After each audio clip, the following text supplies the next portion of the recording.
Divided over what to do about an autistic teenager. Last December, 19-year-old Kevin Hosseini made deadly threats against his teacher and others. Those threats led to a restraining order, a serious step, but with mentally troubled young men tied to shootings in New Hope, Connecticut, and now Isla Vista, the conflict in Carpinteria has taken on a new urgency. The reason why? The case started in December of last year. 19-year-old Kevin Hosseini was being treated at a mental health facility in Ventura. During his nearly 2-week stay, the teen made disturbing and deadly threats against several people, including his special ed teacher and a classmate. According to all the police reports, it was pretty explicit that Kevin was going to bring a knife to school, stab me, my 2 assistants, a student in my class, then go to the high school, stab another teacher, and then shoot himself when the police came.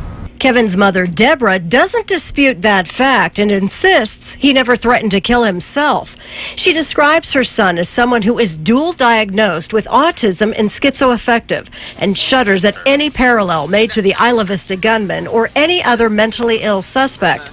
Deborah says the stress of the threat forced her to move from Carpinteria to San Diego County. I feel it's a national, there's a backlash. Sandy Hook and Isla Vista have given people reason to go on campaigns against people who have issues and are developmentally challenged. There's a follow-up. However, the two women are worlds apart when it comes to how the initial threats were handled and how capable the teen is of violence.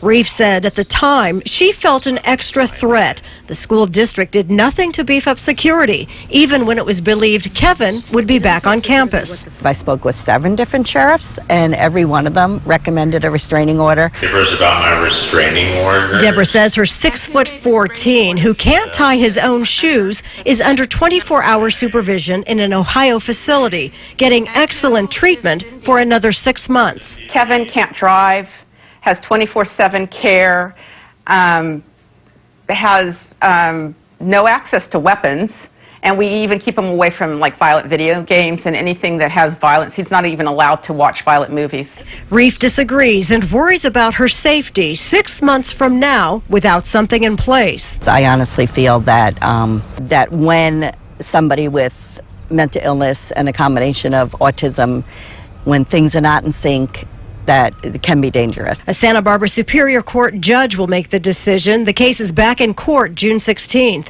If the two sides can't come to an agreement, the case could go to trial.